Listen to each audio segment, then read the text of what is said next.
Hello and happy Thursday, everyone. We've been trying to reach you about your car's limited warranty. No, we have an update for patch 1.5, and this is very exciting. They're doing 3-week sprints, according to them, where every 3 weeks they're going to give us a new update, and this is the one we have gotten after 3 weeks of the 1.5 open beta. I think the most significant thing in kind of the last patch that we really talked about a lot was the fact that they had included local prices. That doesn't get discussed too much. They have a lot of stuff that they cover, so maybe if you wanted to, put this on in the background while you play the game, because I'll just be reading through it and talking about my thoughts on it, that might be a good idea. But happy Thursday, everyone. And they remembered to wish us a happy Thursday. Spectacular. They do kind of give us a little bit of a reminder here that, there's going to be weird graphical stuff and, bugs and just general stuff. It is an open beta, so don't expect something looking hyper polished, because that's not what this is about. And also, they're telling us that we have 2 more 3-week sprints, and so we're gonna have. They say somewhere in this Dev Diary, I think, that it's going to drop expectedly early in the week, next week. Once it's polished, Monday, I assume at the earliest. And then we're going to have another 3 weeks, another update with the Dev Diary, another Happy Thursday, and then we will have another 3-week sprint, and then another update, and then I think that the game's or the 1.5 will be ready by then, something like this. But let's get into it. Most of the changes are on the military, or most of the stuff they talk about, and so, yeah. So, formation pathing. Your formations will no longer hauntedly, travel around continents, just floating over in the aether, but instead they will travel along roads and sea lanes to their destination. You can visibly track their progress. They will take access into account when determining which path to take, so they won't just float over, areas that are occupied by the enemy. One detailed note when you're playing the beta is that it checks to determine if the formation can reach the destination is not yet using the pathfinder. Is that a weird sentence? Or am I just reading it weird? One detail to note when you're playing the beta is that it checks to determine if formation can reach the destination is not yet using the pathfinder, but rather operate according to existing logic. Okay, we'll not belabor it too much, but I think that sentence might be weird. E.g., whether or not you can reach a front is not dependent on the relationship of the formation and their current theaters, not whether an interrupted travel path can be created.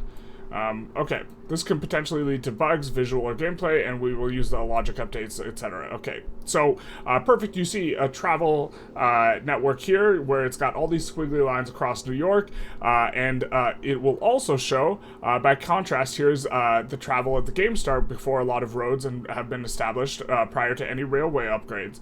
The travel system will evolve as buildings are created and establish new city hubs and railways, determining the route formations take and how long it takes to reach their destination. So it'll dynamically update according to, the type of infrastructure you have and this type of stuff, and also, I believe, what PMs you have them on using. So you can have them using rail transportation. I believe you can turn off using rail transportation. With the rail transportation, they move faster and this type of stuff. It's one of the things you can choose in the outliner. But okay. In many cases, formations won't be able to reach a particular point, etc., and so sometimes they'll have to float across despite not having a network. So here they're indicating that they have to float across phantoms. They also have a docking speed penalty when embarking or disembarking, so that it won't create situations where they just cruise over a piece of land, then re-go out on the ocean, unless that makes a lot of sense. So generally, we're going to be, stuck in the water. They do have sprite update coming, but currently it's just a horse and a buggy for your army, but they are going to, have an army that is kind of having kind of sizing up proportional to the size of your military. I think it was they said something in here maybe that at the moment we have a single card. This will represent a proper formation sized according to the number of units and commanders leading it in uniform, appropriate for their home country. Okay, so the bigger the army, the bigger the sprite. You know how it is. It's not the size of the army, it's the size of the sprite. We still have a bunch of work to do up to this point. The spline representing roads and between hubs has been purely decorative, which has made it quite forgiving to work with. With it now having direct impact on game rules, we have found some cases where we need to make improvements and adjustments. So in addition to a planned improvements mentioned above, we also need to ensure a travel network doesn't have any broken connections, explores more details about travel time to the player, deal with formation, split and route, ensure, etc. Should you encounter any problems through your playthrough, you can temporarily change the use travel network defined inside, and allow them to, float through the Aether, if you like that.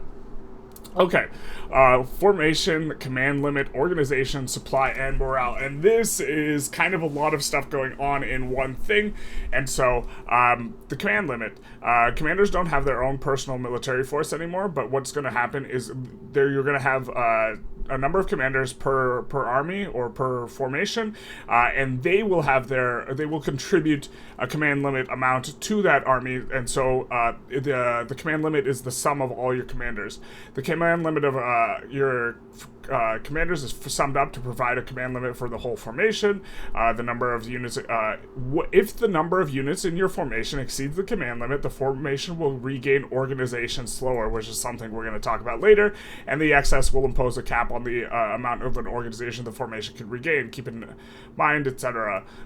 Below the command limit will suffer no organization penalty. If you end up with an excess, you can promote existing commanders, recruit new commanders if you don't have 4 already, and transfer some excess units out of the formation. So this implies kind of like a soft cap, since I'm assuming they're keeping the same command numbers of 100 being the max without having a popular commander modifier, and assuming you don't have popular commander modifier or anything like that, 400 will be kind of the max size you will ever want to use for formation, unless going over makes sense in just incurring this formation penalty. But I'm assuming you don't want to do this.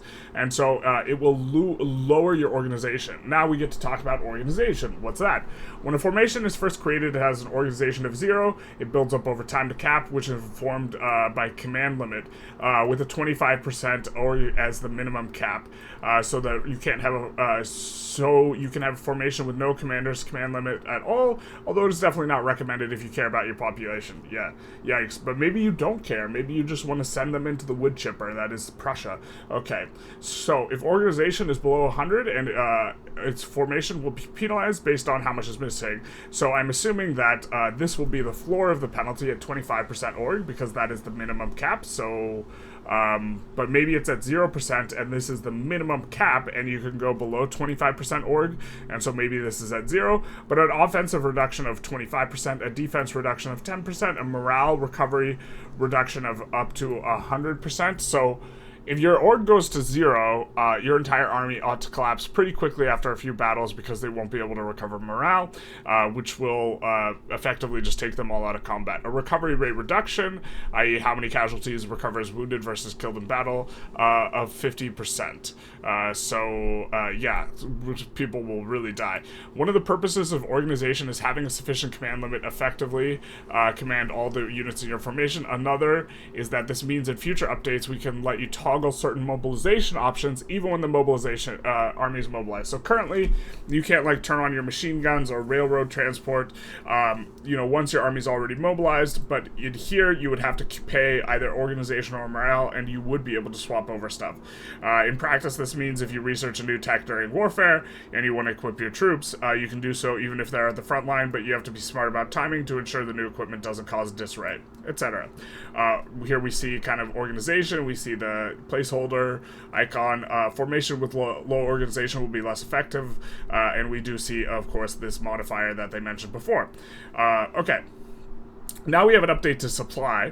At the moment, supply for formations works very similar to how it does in Commanders. In the live version of Victoria 3, it's always at 100% if the formation is a fleet, or an army that is finally on the same continent as its HQ.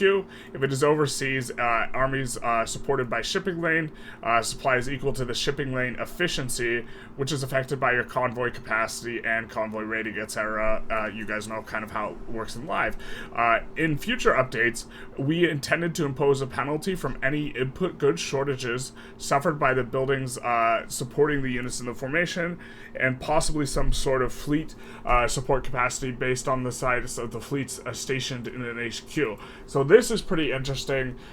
You know, this one's pretty intuitive, but this fleet support capacity based on the size of the HQ, I really hope they're making navies important, because currently in live you just build like 5 boats or whatever and you just multi-land, you know, in terms of what the metagame looks like. But if the support capacity is based on the fleets stationed in the HQ, this means that you will have to have, if you want to do stuff overseas, you're going to have a navy. So this is really neat.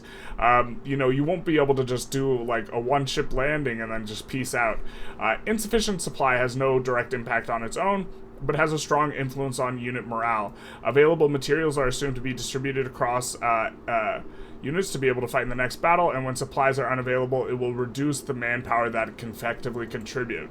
So available, so it will reduce the effective manpower that it can contribute. I think this is probably pretty important to emphasize, that you know, supply is going to be like, if if your navy is supporting your supply, now it's not just convoys, it's also navy, and it also is going to get stretched out more, and then it's going to reduce the amount of units you can use. Okay, so here we see supplies formation. We see this nice little thing. It's usually at 100%, but it can be lowered if compromised shipping lane contain military units who's subject to an input goods shortages. I'm not sure if this isn't in live either, then this is going to be pretty significant, especially for countries like the USA, which often run shortages when they full mobilize because they don't have enough ammo. In particular, the ammo is really the sticking point often. Is a fleet that is a fleet stationed in an HQ that cannot full support the full concept fleet support requirement of all the fleets stationed there will be zero if the army is completely cut off from the HQ. I don't know what completely cut off means, but currently right now you can be completely cut off from the coast and you still have like access if you have any amount of the coastal province. But that's a little bit of a digression. Now we have morale. In the live version of Victoria 3, morale tracks towards the supply value such that units that belong to commanders with a subpar supply will gradually reduce their morale to match. This, of course, they will also lose morale in combat.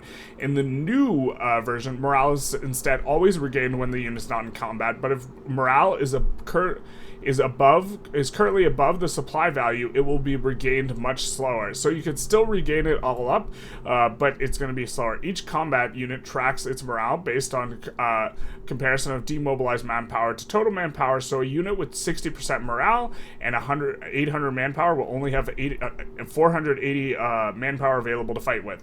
When all the manpower is demobilized, it will detach from battle. When all the units have been detached, the battle is lost. So this is how it works, and is also why, you know, that these various changes that are going to, these various changes that are going to, what was this? Okay.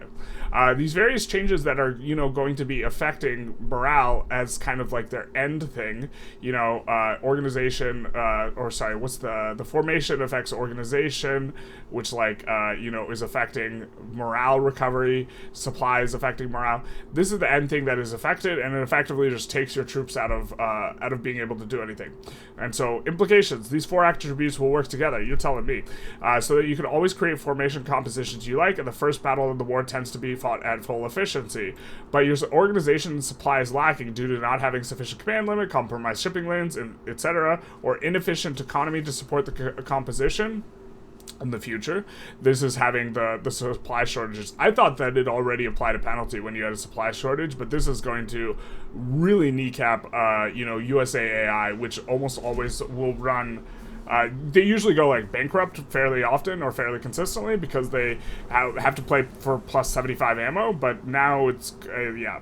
Your morale will not be regained fast enough for you to handle your repeat losses. Your line will break and your front will be overrun.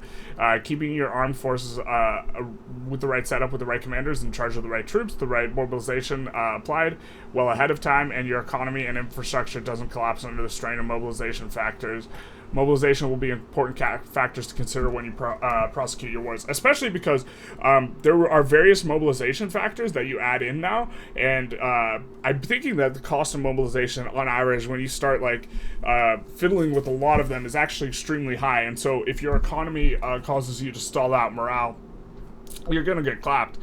So this is all pretty exciting. You know, to be fair, right now I currently just kind of just try and have a bigger stick than the opponent and just abuse mechanics, and so it is exciting that there's going to be a bit more nuance that's probably going to it's probably going to require me to have to think about and understand military a lot better, which is fantastic. Okay, military panels. To help us with this fine-tuning and give you something pretty to look at in the process, we have revamped many of the new and existing military-related panels. Right now, there are some placeholders here, and we'll continue to iterate on those, but we can see we can now mobilize all armies with the button. This looks better than the current live position. We do see that we have line infantry, skirmish infantry, cannon artillery coming in, but the cannon artillery does not have a new sprite, and they don't mention anything about different units having now having functional, you know, kind of effects on the combat, so I still think it's going to be... you build 100% infantry at the current state of 1.5. Because they didn't say anything. You can see skirmish infantry, line infantry. Here we see the hussars, dragoons, cuirassiers, and they all have the exact same sprite, and I believe they all have the exact same effect, so you just build line infantry and it's whatever.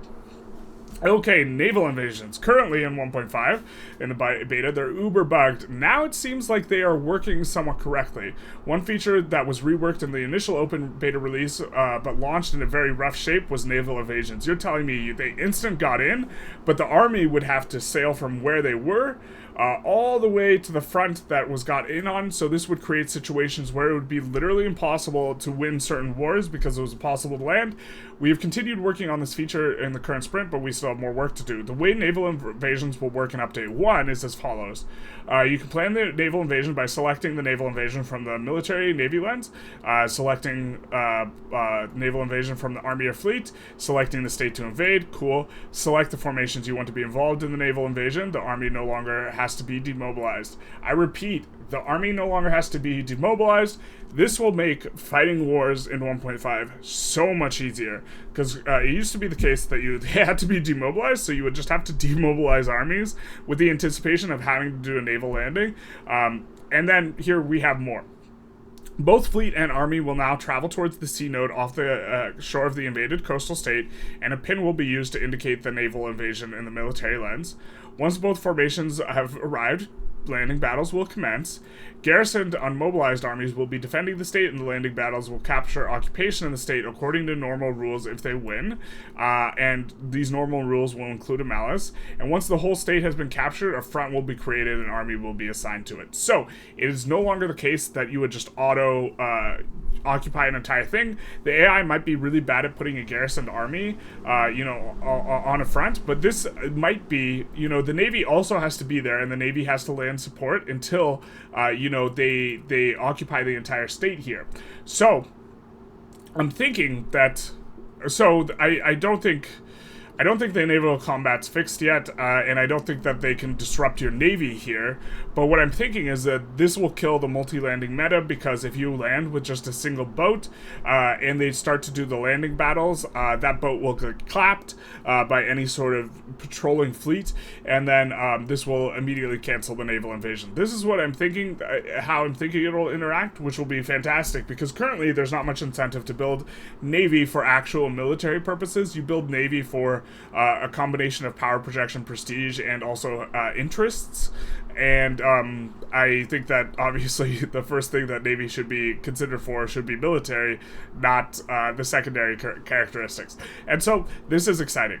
Future planned improvements to naval invasions, a naval invasion path for both attacker and defender to gauge progress and a chance of success. It would be really nice to know when you're getting landed. The ability to assign more than one formation of each type to the naval invasion, as well as defending formations.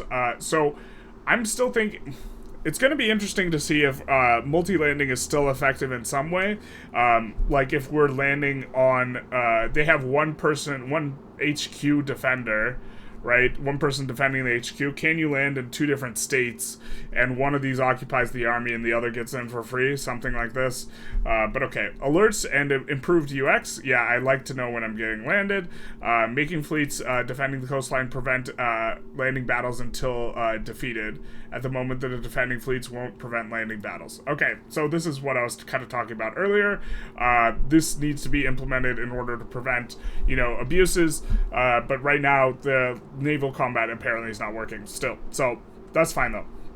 Re-implement and rebalancing the landing battles penalty right now. Right now, there's no penalty. Okay, well, that's interesting. But yeah, if you're gonna have to fight repeated battles, the penalty does have to be reduced. And so I guess they took it off. But like, if you had to incur the exact absolutely atrocious landing penalty every single time, it would be very, very significant. So okay, when playing so we have orders. When playing update 1.1, you will notice 2 orders have been removed: standby and naval invasion. Standby is irrelevant because the guys just have to be there, and naval invasion is handled in the other thing. In time for update 2, we will have added orders to commanders that can affect the outcome of battles. So I don't think that's going to be here because this is update 1. Orders will continue to have basic behavior outside of battles, such as advancing a front or raiding convoys, but will have different advantages and disadvantages on top of that. They can be unlocked by tech or specific character traits. As one hypothetical example would be vicious assault, which acts like a regular advance but could inflict more casualties and devastation at the cost of increased morale loss on your side. So this is interesting. For me, this is not like a huge deal, but I'm generally more concerned with economies than militaries, which is why I play this game anyways. Otherwise, I'd be playing Hoey or something. But we are getting a little bit of texture here, and we can also, assign certain guys to certain armies on the basis of, so for example, we could have a landing force that has commanders that have an ability to use specific things that are better for landing. So generally, pushing a front and installing a front is we're gonna want guys with defending modifiers and this type of stuff, and then landing landing is effectively flanking in this game, and so you want your faster guys, the guys who can push really fast on your landing squads, and you want the guys who can stall out fronts, just kind of on your front stalling guys, formations or whatever. And so this will create a little bit of texture where you can min-max by assigning, reassigning, stuff like this. As a matter of gameplay, I'm not sure how much of this I will do, but I think I will be playing around with it at least at 1.5. I mean, if it becomes a necessary characteristic, then maybe we'll do this. And right now, actually, swapping generals between formations is also pretty insufferable, in terms of interacting with the UI. And if it gets way better, I'd be more interested in doing this type of stuff. The intent is that for these additional orders to provide more tactical options. Yep. Especially when you're considering a situation where you have to try and hold a front for longer, or try and inch out an advantage over an equally sized opponent. With the current situation in regards to how enforcement works in general, landing a capital and then just sitting in there, really just digging in, is incredibly strong. So maybe I actually have it backwards, and you want the really good defenders on the landing squads. You want the people who advance quickly first, and then once the enemy reassigns soldiers to the front, then you kind of want the defenders, and you just want to stick in. We avoided adding such orders in the past because they were blah blah blah. Since they were both used to apply both a stance and location, and all you want to do is move a guy somewhere and hurry. The last thing you want to do is look through a dozen options for what they're supposed to do when they get there. Since orders now only define behavior, and there's usually a couple of orders, you might want to consider every commander in a formation line up with their specialities. You'd want to consider for every commander in a formation to line up with their specialities. I'm not sure if they mean you want the commanders assigned according to their specialities, or you want some commanders defending, some attacking, this type of thing. For example, this guy is my defensive guy. His job is stall out the enemy advance as much as possible, even at the expense of, this is my raiding fleet. I want them to be hard and fast and hit fast and be hard to find as possible. Hard to find as possible is an interesting one. They talk about fog of war later, but Okay, there's more opportunity to provide additional features and meaningful choices without introducing twitch mechanics that rely on reaction time. I'm getting old, so these I don't like these. Usually, and I was never good at them when I was young. Usually there's plenty of opportunity to set these before a war and rarely change them, but even on an active front, you will have an opportunity to switch orders around without too much time pressure. Okay, cool. When can we queue moving a guy from a front? Please. The devs actually respond to that. So they have the population growth thing, and this is really, really significant, but I feel like it is kind of a lot to unpack. But the main idea here is that they are reducing the amount of pop growth that happens in game. Let's actually get into it a lot. One issue we see frequently in the mid to late game, especially in highly effective player countries, is a problem with mass unemployment and overpopulation. While these create interesting challenges, it's a bit overtuned at the moment. One of our designers has taken a deep look and recently made a series of changes we're very excited about. They show two curves here. There's going to be a shift between a new curve and an old curve.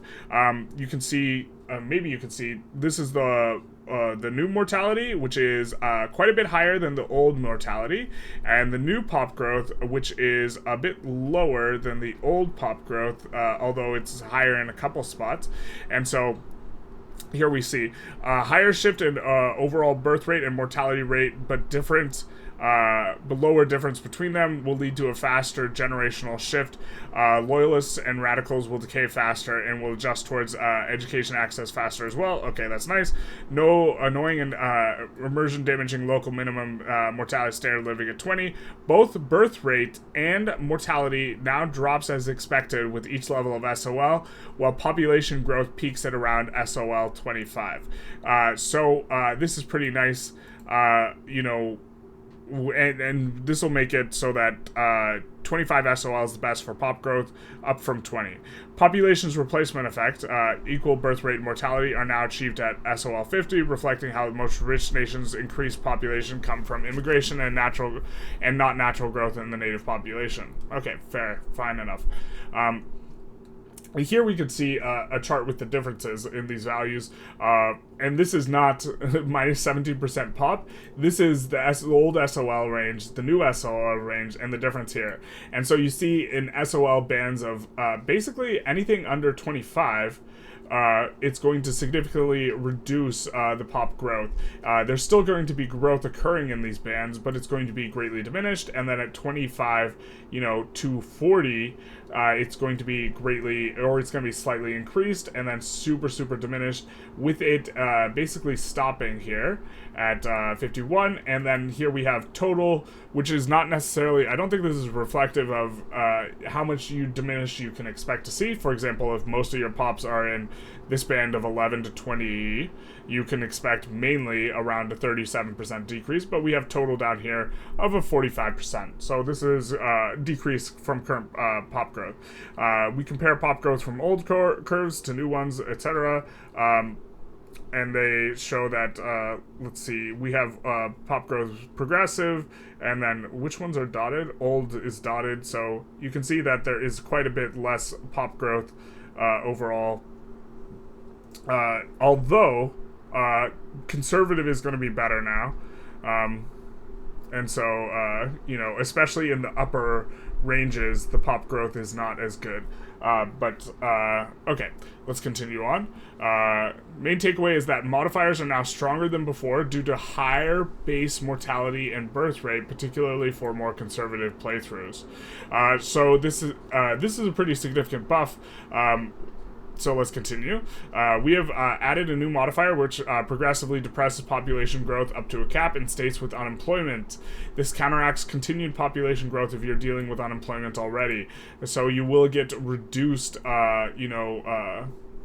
is this reduced standard of living? No, this is birth rate just entirely, but is minus 2% from unemployment. So the more unemployment you have, the less birth rate. So Chinese states will explode less in population just like throughout the game at a constant basis, creating massive unemployment. Which is, it's not really that big a negative if you aren't paying out, welfare. had to remember what that was. Okay.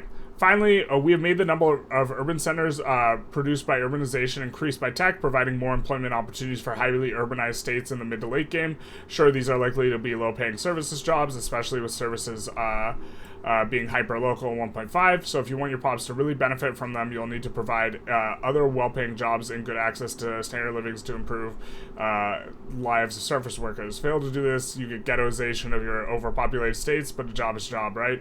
The intent here is to make urban centers act as an alternative to subsistence farm type building once you've expanded out all your arable land. This was actually like the major, in terms of gameplay, this was the major sticking point, is like you would often have a bunch of people on sub farms, and then there was nothing efficient you'd expanded out all your resource industries, and you'd kind of expanded your manufacturing to exhaust all your resources, and then the only thing left to expand was arable land, and you'd expand all that out, and you would just have this enormous flood of unemployment, and then you can pay them welfare to stimulate the economy, but okay.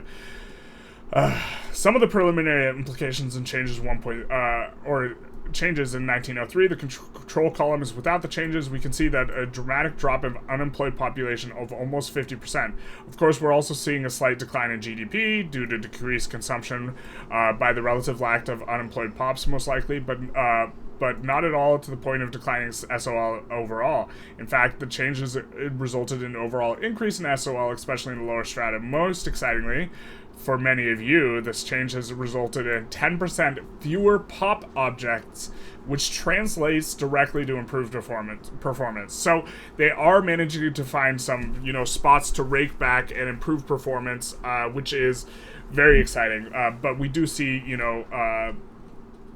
significant changes in numbers of pops and this type of stuff. This is something you could look through more closely, but I think that they summarize the takeaway pretty well, which is that the fewer pop objects. This is kind of the most important thing, I think, is the improved performance that we get from this. But also, you don't have runaway unemployment. In theory, unemployment should, okay. So we will be monitoring the effects of these changes over the course of the beta to determine if we need to do more, meaning we're very interested in having feedback on how all of these impact your Victorian nations over the century. If we can get to the end of the century, that'll be spectacular. Okay, now we have another one, interest group traits, which is pretty exciting. Many interest groups across various countries now are customized to have traits with different mechanical effects, providing subtle, but sometimes quite impactful changes to different playstyles of different countries. We can see here, the Confucian scholars are giving asceticism, which is instead of the normal birth rate bonus, which doesn't make a whole lot of sense on China, but this is giving them minus 50% radicals from standard living decreases. Great. And so we're going to see a lot of bonuses. This other one that's particularly exciting, empower the petite bourgeoisie of France, and you get cheaper loans instead of bureaucracy, letting you deficit spend to race past other great powers. Now, currently, the secondary one on the vanilla petite bourgeoisie gives decreased loan interest rate. This is however this is pronounced, finance, which gives loan interest rate on the first one, which is what's replacing the admin. This is a different symbol, but as I've talked with one of my Discord members, but if both of these give interest rate, this is going to be absolutely insane on France, because if you stack reduced interest rate modifiers, it's actually really, really strong. We see a really strong modifier, 10% mines throughput on the petite bourgeoisie of Sweden, and so it'll be really exciting to try and pick through these, and also with these taken into account, there may be more unique and textured strategies as a result of the IGs of various countries, which is something we've kind of been I've been very interested in a while, and so it's very exciting to get this.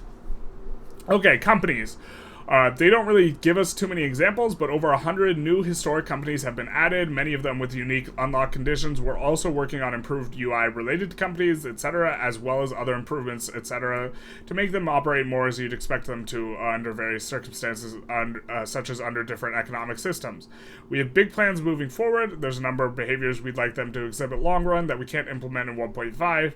I've added quite a bit of or not that much feedback on companies, but I think they should give you a trading bonus because they're supposed to help you specialize, and one of the ways you specialize is through exports, and so otherwise what happens is you just overbuild the thing and then it depresses the price and then nothing's profitable. Okay. One of the reasons we want to defer some mechanics is we're adding them in spheres of influence, required finances, foreign investment, etc. These mechanics aren't going to be ready in time for a 1.5 release, but we still wanted to introduce them in companies as early as possible to give you a chance to specialize your country's economies and counteract the current meta of making every country you play an autarky. Yeah, currently every economy looks exactly the same. I still think it's probably kind of similar, where I think the companies that give you throughput on the resource industries are just best, or generally best. But if there's a bunch of different unique companies for different countries, it's going to shake things up a bit. Currently, we only have the ones for North Germany.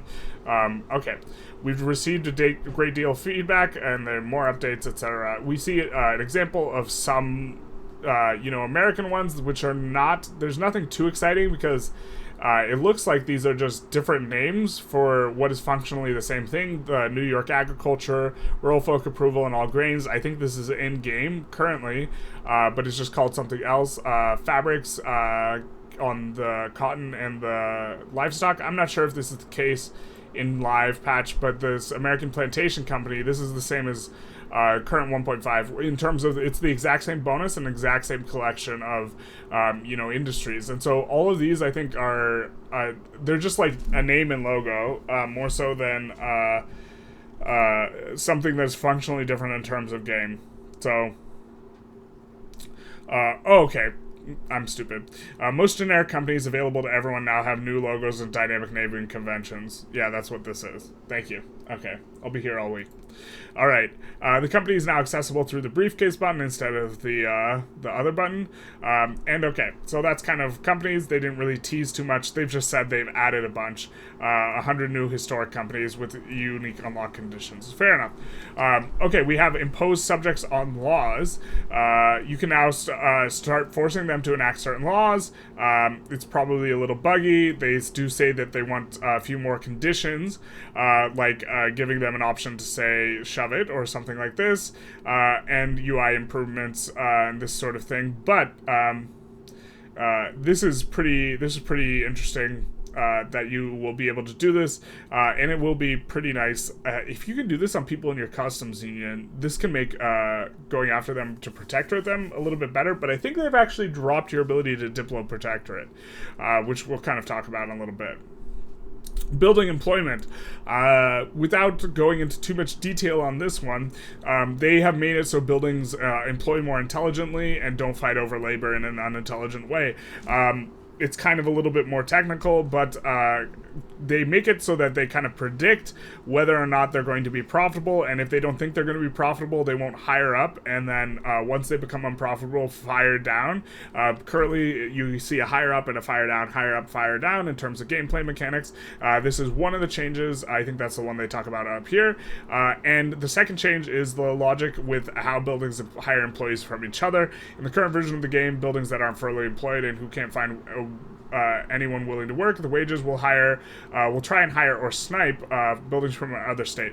The change that they've made is that buildings will no longer try and snipe from other buildings that are far more profitable than them, resulting in just way increased wages and kind of the passing back and forth of laborers as both try and increase prices. And so to protect this destructive back and forth, non-subsidized government buildings in 1.5 will now only consider hiring from another building if their productivity is not only higher than the target building, but would also stay hiring after the hiring building's gains after 1 week of hires, and the target building's losses after 1 week's worth of hires, so that after the transfer of employees happening, we don't end up with the other building hiring back the same people right back. So this is nice. Future focus, aside from what we've already mentioned above, the following is a non-exhaustive list of what we expect to see in 1.5. Naval warfare. Naval warfare is basically non-functional. Non-functional in the beta build, and so they're going to make it functional. Spectacular. Really excited for this because currently navies are still kind of irrel. Would love to see them be super useful. Conscription's a little bit broken because it's not local. I think technically you can still conscript, but it just distributes amongst all of your armies in a way that is maybe not the way you want, where you might want to conscript to specific armies and this type of thing, and it operates in a weird fashion. And okay, battle conditions. At the moment, battle conditions feel pretty random and non-immersive. We're going to rebalance them and adjust a bit in more logical situations and feel less unpredictable. In the process, we've added the promised retreat, pursuit battle conditions to wrap up battles quickly that have basically been won, and investigate ways we can have higher commander traits and adverse battle conditions interact in a more fun way. Okay. Upgrading units. By update 2, you should be able to upgrade or side grade your units, in some cases between different types.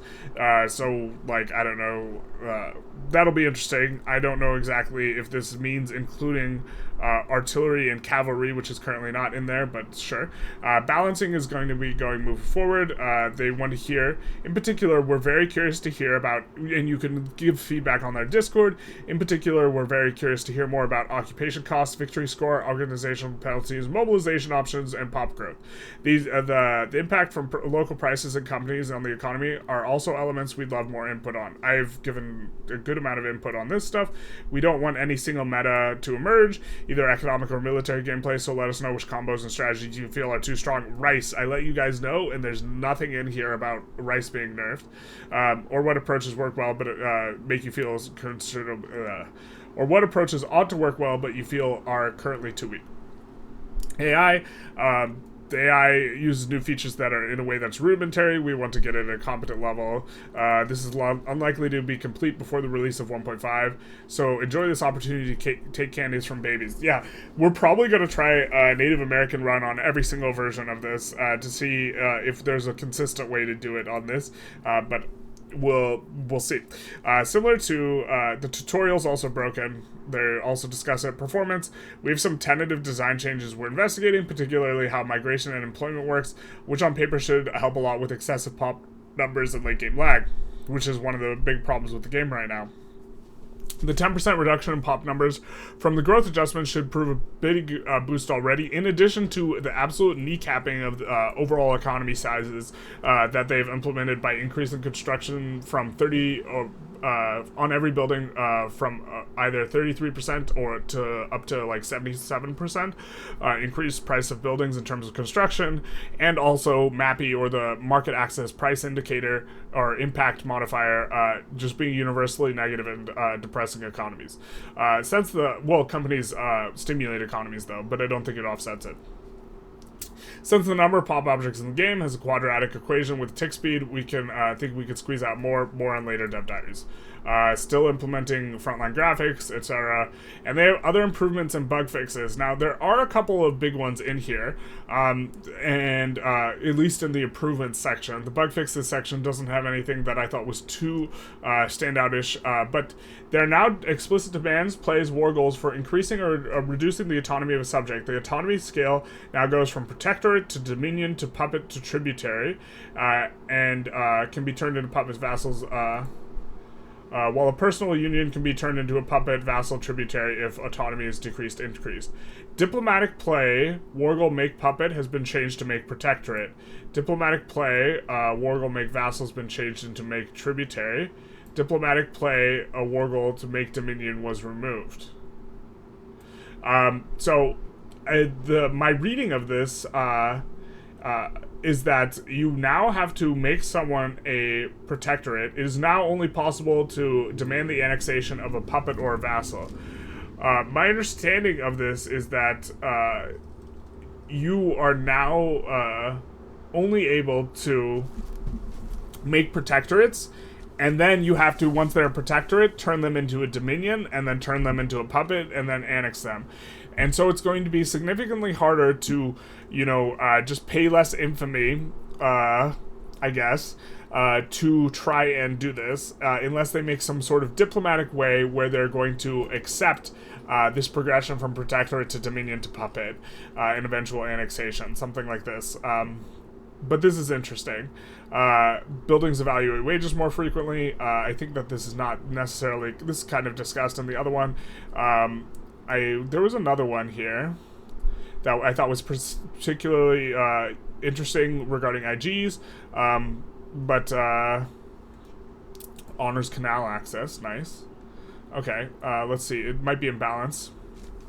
Okay, it's in balance. Currently, all this huge block is changes to how IG attraction works, which I think will be pretty significant.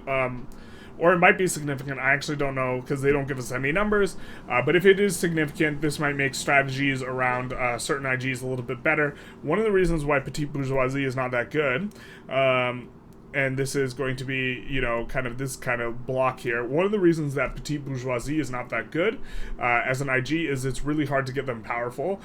They do have a fairly strong bonus, but with the way that it works, where it can only be your primary culture, it's very hard to get them powerful. And so leaning into them heavily is generally not that good a strategy. But if this makes this, along with like the changes to, urban centers, make it such that it's easier to get the Petite Bourgeoisie powerful, along with maybe it's just harder to annex land with these changes, to the diplomatic plays, because you can't make a puppet, you can only make a protectorate, and you can't make a dominion, you can only make a protectorate, right?